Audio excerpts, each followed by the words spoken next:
Buenas noches, mil gracias Roxana y mil gracias Padre por esta invitación. Yo aquí pues estoy muy contenta de participar, además porque estoy aquí en doble vía, es decir, por una parte desde ética psicológica, para quienes de pronto no conocen, no tienen tanto contexto, de ética psicológica es un proyecto que surge de ASCOFAPSI, la Asociación Colombiana de Facultades de Psicología, y de la Universidad del Rosario y del Colegio Colombiano de Psicólogos. Yo pertenezco al grupo de ética psicológica desde hace algunos añitos, entonces pues en primera instancia estoy en representación de ellos. En segunda instancia, pues también es como decana de la Universidad de San Buenaventura, de aquí de Medellín, pues que también es una alianza importante que hay entre las dos universidades, la Católica del Norte y la San Buenaventura, y pues tenemos varios programas y varios procesos en conjunto.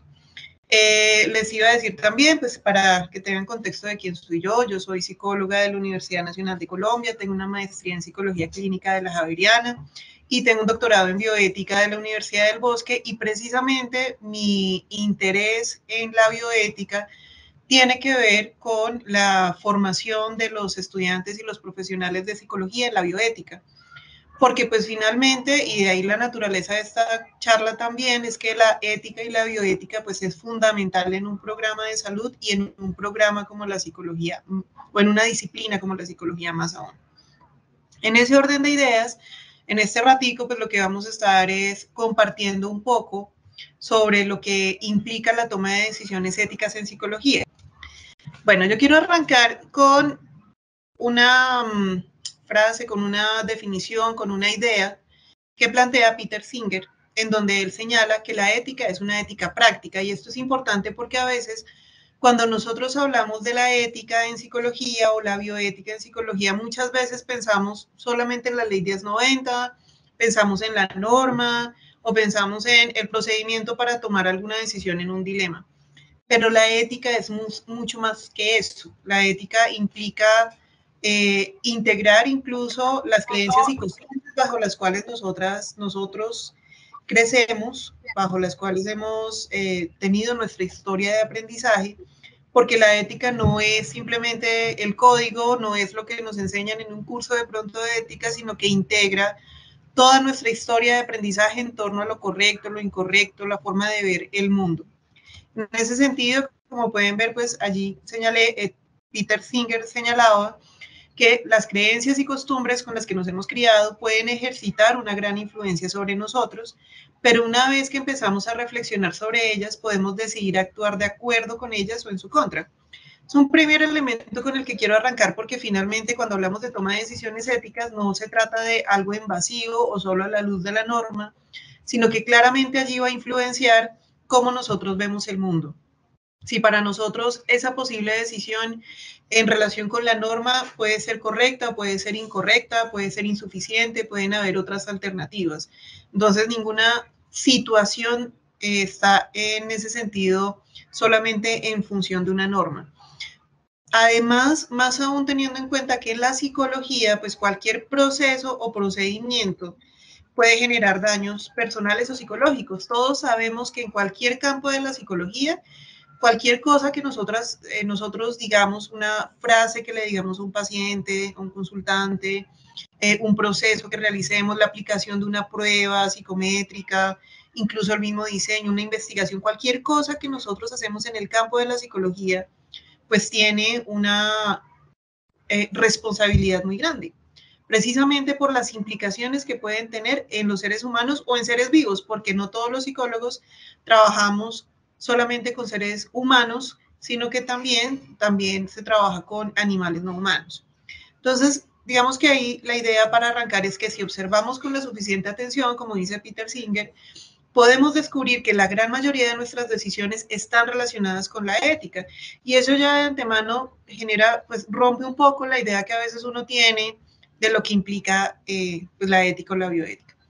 También quiero mencionar la postura de Maliandi, no se conoce tanto pero en la psicología, pero él es un autor que también hace un análisis de lo que es la moral, y sobre todo lo que quiero mencionar acá es que él señala cómo también las emociones y los sentimientos pueden llevar a que nosotros tomemos cierto tipo de decisiones éticas o no.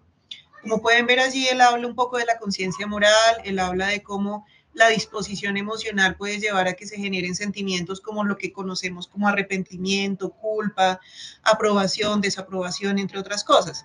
Entonces, un poco ahí la parte que quiero señalar dice, la autoevaluación es independiente de si se dispone o no de una teoría ética, pero la conciencia moral es compatible con toda teoría. Y eso también es importante, ¿por qué? Porque no tiene que ver con que nos aprendamos de lleno la ley 1090, por ejemplo, o la Constitución, etcétera, o que no tengamos de pronto un conocimiento profundo de teorías éticas, sino que nuestra propia conciencia moral nos puede llevar a entender que cualquier cosa que nosotros hacemos puede tener implicaciones éticas, y eso es muy importante. Ahora, en ese contexto, también digamos que en el campo de la psicología, si uno mira en la historia de la psicología, pues también hay preguntas que uno se genera. Si ustedes, bueno, yo que parte de lo que he analizado tiene que ver como con la historia de la psicología y en eso uno encuentra los famosos experimentos que incluso uno encuentra en nuestros libros de psicología, por ejemplo, los de Harry Harlow sobre el apego con los monitos, el de John Watson con el caso del pequeño Albert, que yo creo que todos lo conocemos porque pues, fue un precursor del análisis del comportamiento, los estudios de Milgram sobre la maldad humana, bueno, diferentes estudios que nosotros encontramos en nuestros libros de psicología, que nosotros vemos en nuestras asignaturas, porque a partir de ello aprendimos muchas cosas, pero en este momento si uno los mira desde una postura ética, uno se pregunta cómo pudieron hacer esos experimentos. Por ejemplo, por mencionar alguno, no sé si ustedes conocían que Skinner, pues Skinner, que es el padre pues de el análisis del comportamiento, pues de todo lo que son los principios de condicionamiento operante y todo esto, dentro de todos los experimentos que realizó, tenía uno que era el de las palomas suicidas. Muy pocos lo conocen. El de las palomas suicidas era básicamente cómo condicionar palomas en la época de guerra para que ubicaran ciertos blancos y pues se lanzaran allí con las bombas que cargaban. Entonces, por eso palomas suicidas. Entonces, cómo incluso en ese momento con el condicionamiento podían lograr esas cosas, pero uno desde esta época, en este momento histórico, cultural en el que nosotros estamos, uno mira eso y se pregunta cosas. Uno se pregunta sobre cómo pueden utilizar los animales, por ejemplo, para este tipo de cosas. Les mencioné el caso del pequeño Albert que todos conocemos. Igual, en este momento histórico, cultural que nosotros vivimos, uno se preguntaría si realmente es ético realizar un experimento en el cual estoy desarrollando una fobia en un bebé. Y así hay muchos experimentos. Y no solo los experimentos, sino también uno encuentra en el campo profesional, en el campo aplicado de la psicología, muchos casos de profesionales en psicología que hicieron cosas que uno en este momento se preguntaría qué tan éticas fueron. Y ni siquiera están muy lejos. Incluso si uno mira, por ejemplo, los archivos que fueron abiertos de la CIA hace 20 años más o menos, que no están lejos en el tiempo, uno encuentra que las personas que diseñaron métodos de tortura fueron psicólogos.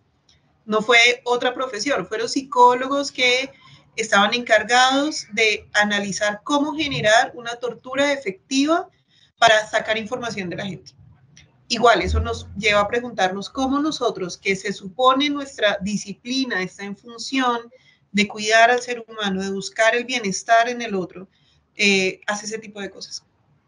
Obviamente estos son casos, no es la mayoría, no es pues que nuestra disciplina sea eso, pero son casos que se presentan y que nos lleva a cuestionarnos sobre cómo tomaron ese tipo de decisiones en ese momento.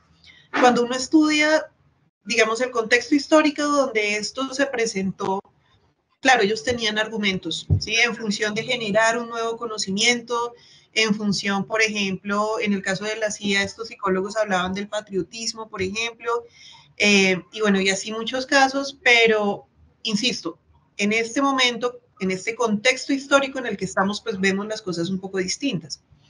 Y también uno se pregunta, bueno, si en el paso del tiempo y en el cambio contextual histórico empezamos a cuestionarnos elementos desde la ética, también incluso uno podría pensar que de pronto en unos 50 años, 100 años o no tan lejos, 20 años, también los futuros psicólogos o psicólogas cuestionen cosas que se hacen en la actualidad.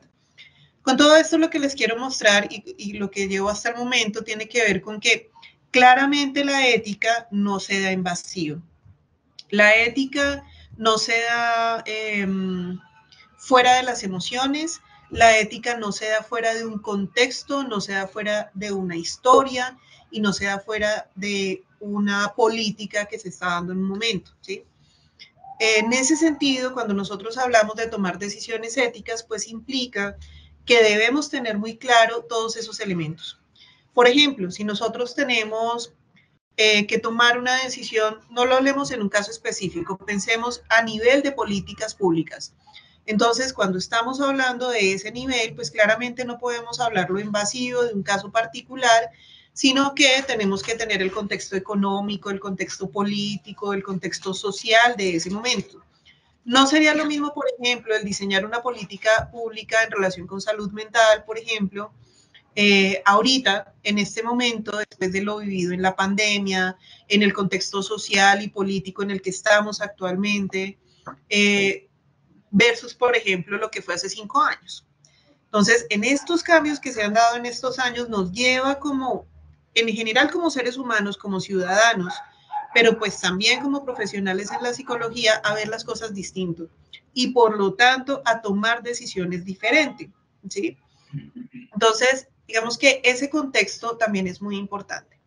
Un elemento también que allí quiero señalar es que, pues claramente cuando nosotros hablamos de la toma de decisiones éticas, pues tenemos que tener muy claro que no nos podemos basar. Es que vibró y sentí como si viniera una oveja. Podemos apagar los micros, gracias. Entonces, como les decía, en las tomas de decisiones éticas, pues no, nosotros no nos basamos exclusivamente en normas establecidas o en un conocimiento disciplinar, sino que implica un cuidadoso razonamiento de las implicaciones éticas de cada posible vía de acción. ¿Qué quiere decir eso? Que cuando nosotros estamos en una situación, la que sea, porque toda situación tiene en general una implicación ética, no hay una no es dicotómico, no es blanco o negro, no es que existan solo dos opciones, sino que siempre hay diferentes posibilidades y para poder verlas implica tener un razonamiento claro sobre lo que está pasando.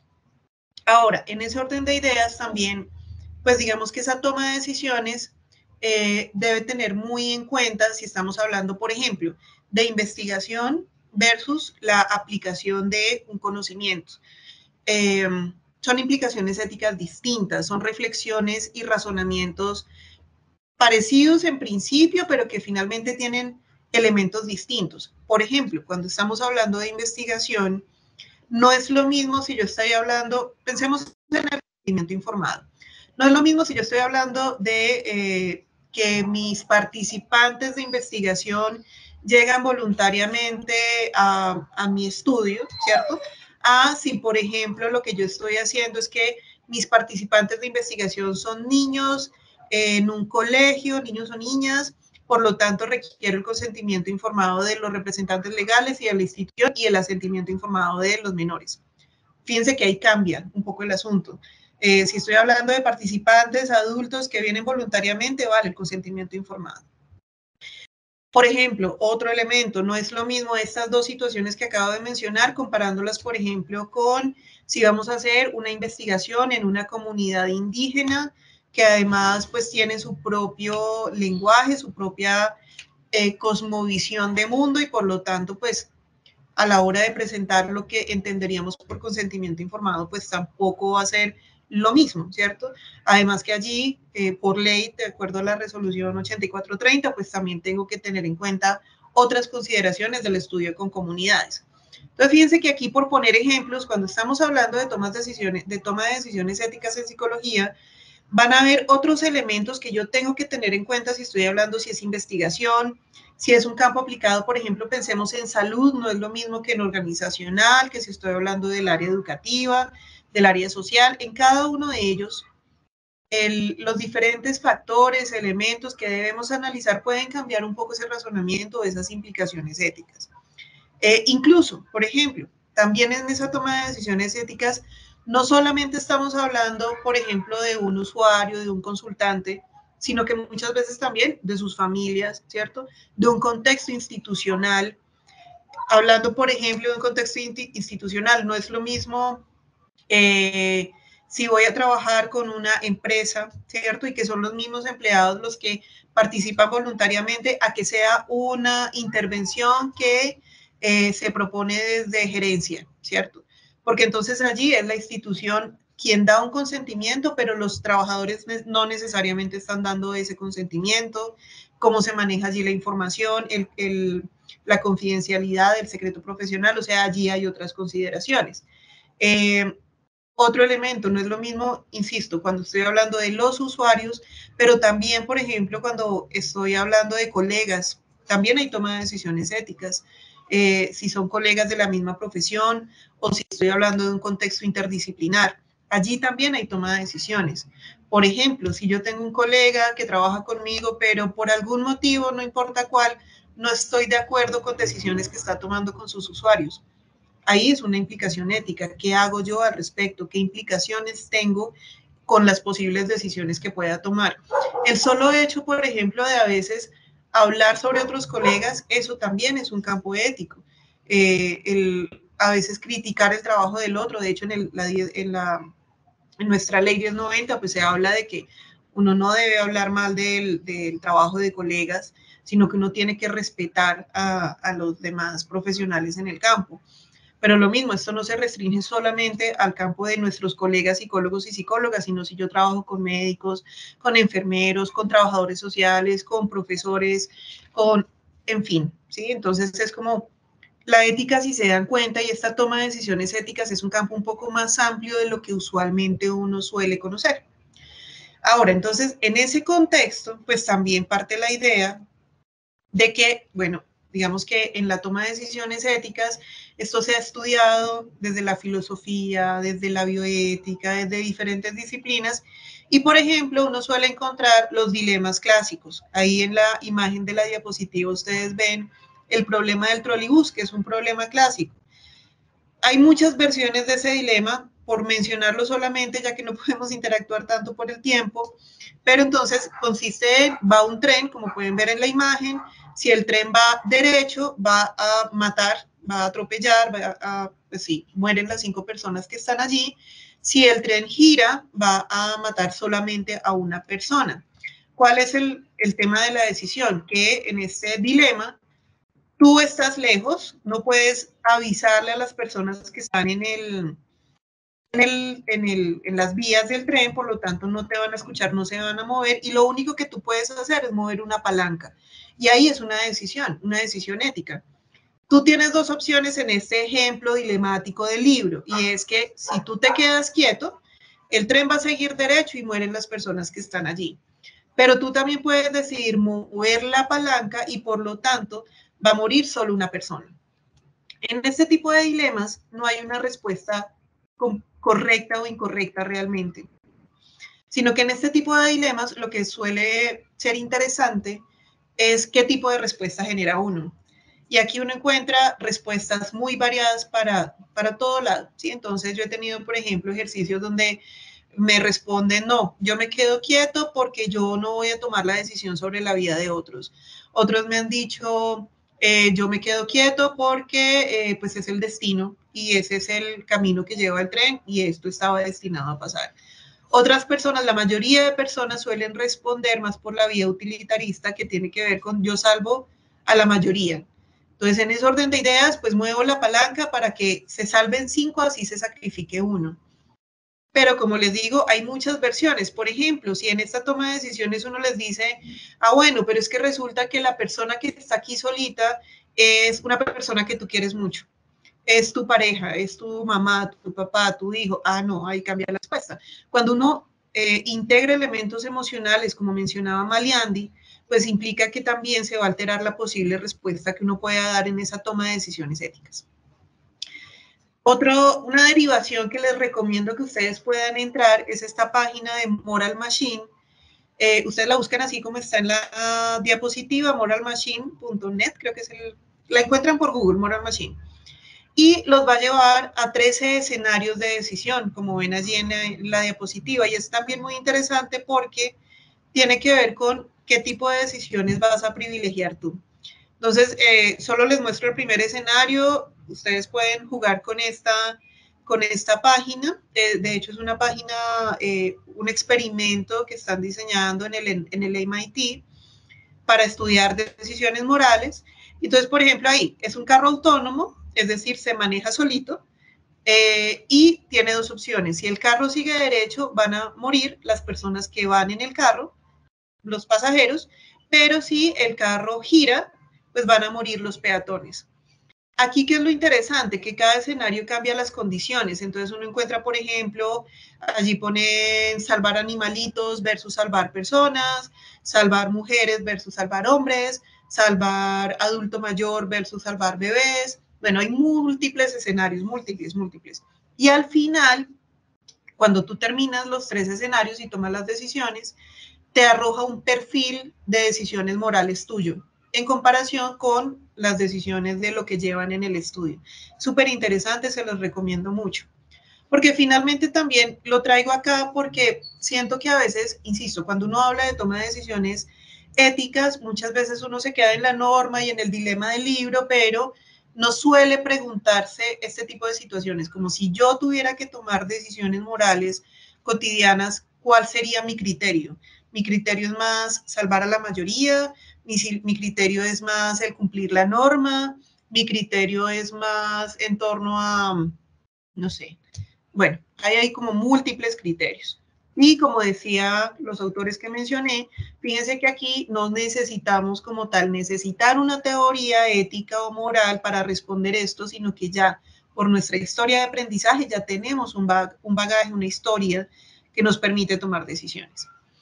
Ahora, ya en el campo propiamente de la psicología, en el campo puntual de la toma de decisiones éticas en nuestra disciplina, yo les quiero contar acá, esto es parte de lo que estudié en mi tesis doctoral, analizando varias opciones de unos autores que analizan la identidad ética profesional en la psicología, esto es de Estados Unidos, y ellos plantean lo siguiente: cuando uno empieza a estudiar psicología, entra en choque dos vías, como lo ven en la diapositiva. Uno es la ética personal o nuestra moral versus la ética profesional que nos enseñan pues en la universidad, ¿cierto? Entonces, yo vengo con mi forma de ver el mundo, de lo que es bueno o malo, y llego a clase y me hablan de una ley, la ley 1090, y me hablan de la Constitución colombiana y me hablan de los derechos humanos y, bueno, otros posibles referentes.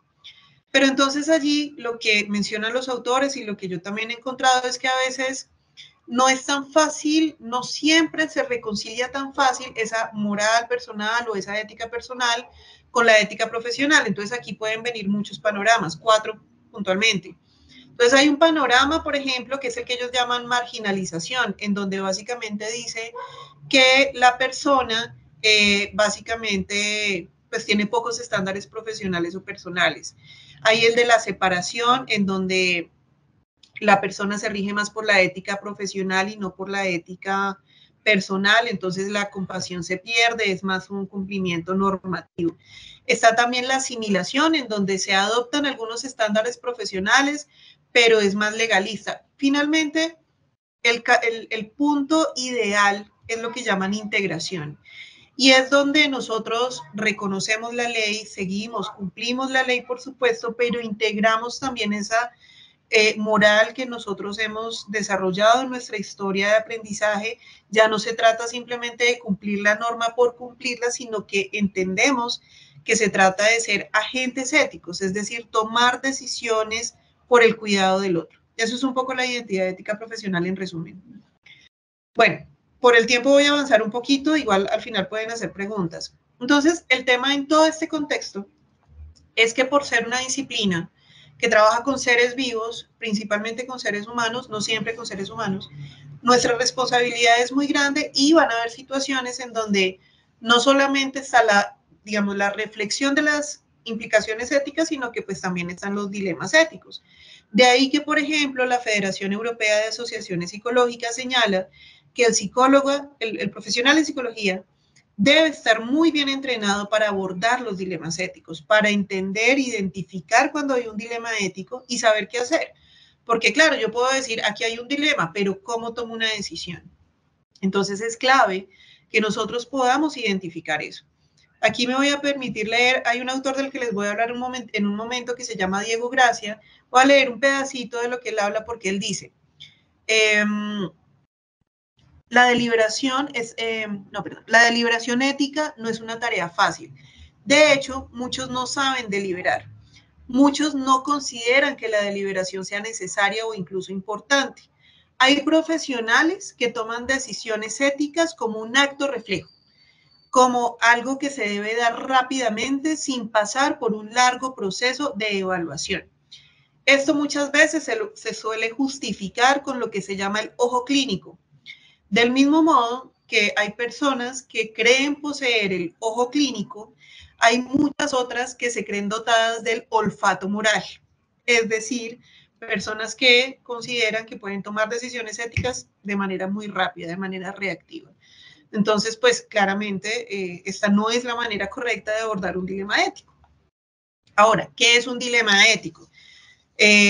Básicamente tiene que ver con situaciones de incertidumbre, cuando hay contradicciones entre principios normativos, principios éticos que se presentan en el ejercicio profesional, o como lo dice Del Río, que dice cuando entran en colisión dos deberes de obligado cumplimiento, o cuando la única forma de cumplir con una obligación será infringiendo otra.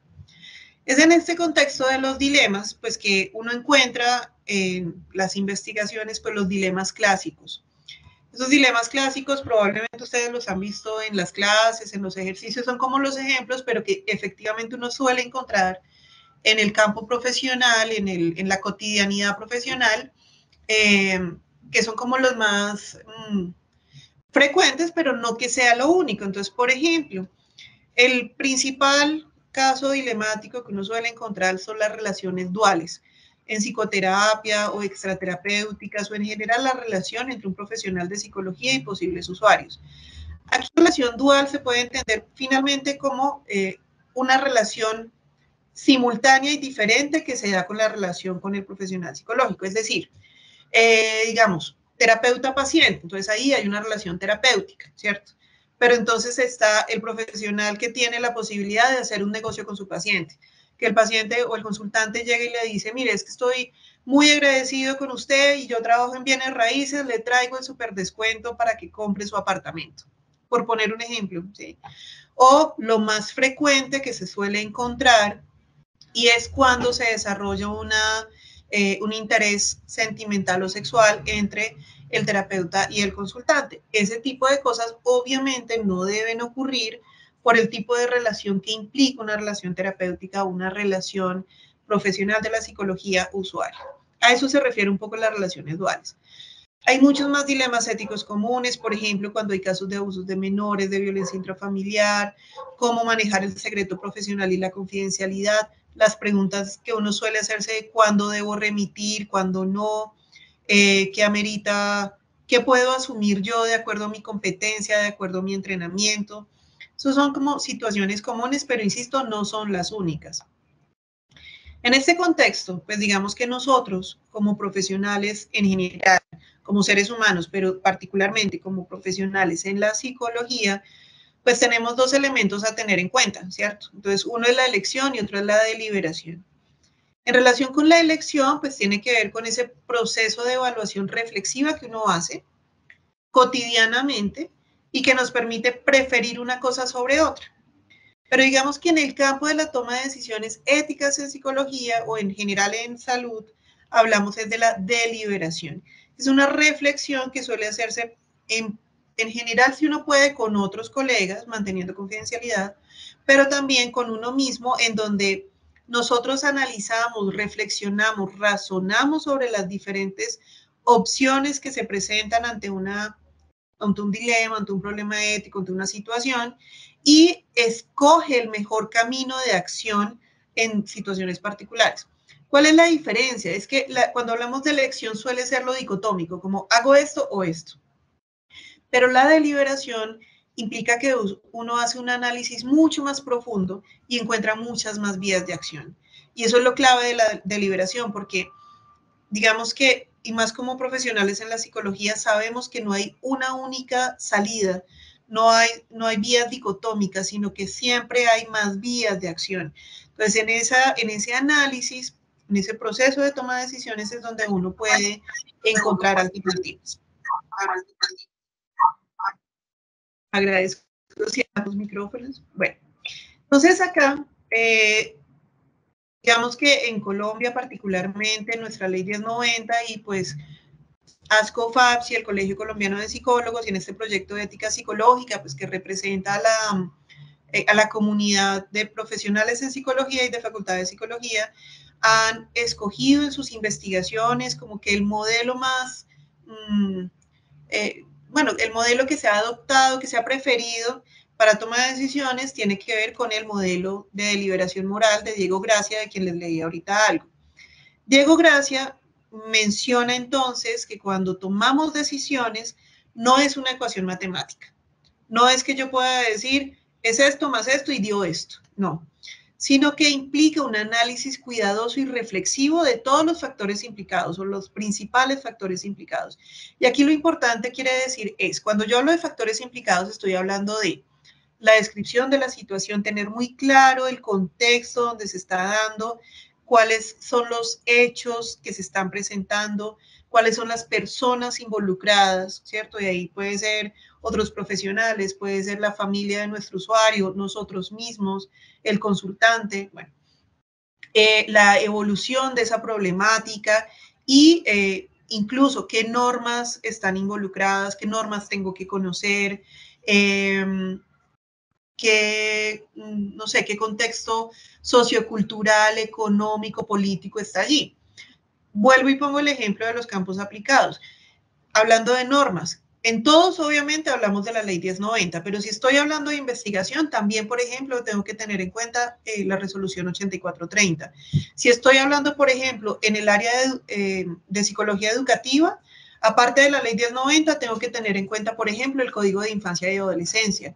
Si estoy hablando, por ejemplo, bueno, mejor dicho, es que cada campo aplicado, cada campo o área de trabajo de la psicología, pues tiene una serie de contextos normativos, políticos, económicos y demás que tenemos que conocer para poder tomar decisiones.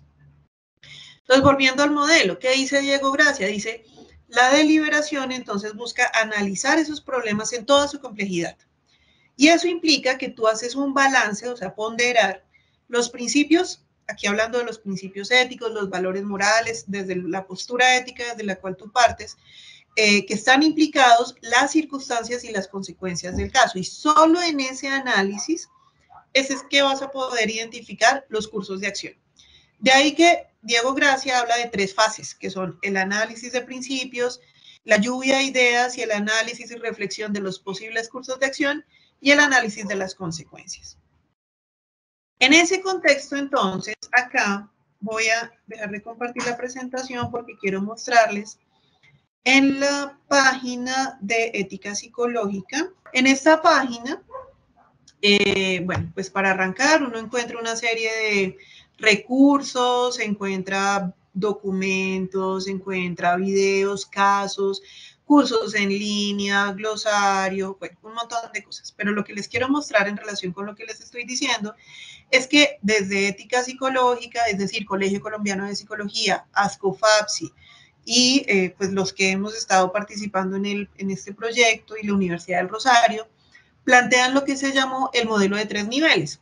Este modelo es el modelo que se ha adoptado, que se sugiere utilizar para la toma de decisiones éticas en psicología en Colombia. ¿Sí? Es muy nuestro y se basa en este proceso deliberativo que propone Diego Gracia. Rápidamente, aquí ustedes pueden ver en la pantalla, ese modelo de 3 niveles tiene básicamente las mismas 3 fases que se plantean las fases de Diego Gracia. Entonces ellos hablan o se propone en la primera fase lo que ellos llaman datos o sustantación, que tiene que ver con clarificar los hechos, clarificar conceptos, términos involucrados y determinar en dónde está el dilema o el problema ético. Luego viene una segunda fase en donde yo me fundamento, donde yo reviso diferentes fuentes. Entonces, por ejemplo, fuentes éticas, códigos éticos, la ley 1090, por ejemplo, ahí los códigos normativos que estábamos mencionando ahorita, y de hecho todo el material que se ha construido desde ética psicológica, desde el Colegio Colombiano, desde ESCOFAPSI, por ejemplo, en torno a consentimiento informado, en torno a, bueno, los diferentes elementos de lo que implica la ética profesional en psicología. También las fuentes legales y otras fuentes de referencia que se necesite entender en ese caso particular. Y el tercer nivel, entonces, es ahí cuando ya hacemos el análisis y proponemos cosas. En ese tercer nivel, entonces, lo primero es hacer un juicio de principios, es decir, señalar cuáles son los principios éticos, por ejemplo, que se encuentran allí chocando. Entonces, si es la beneficencia, si es la no maleficencia, si es la autonomía, respeto por la autonomía, o si es la justicia, o si es un tema de responsabilidad, un tema de competencia, bueno, hacer como ese juicio de principios, cómo se ve afectado cada uno de los principios, evaluar todas las posibles alternativas y allí sobre todo analizar cuáles son las consecuencias de cada una de esas posibles alternativas y al final una propuesta conclusiva, es decir, la vía de acción recomendada para ese caso.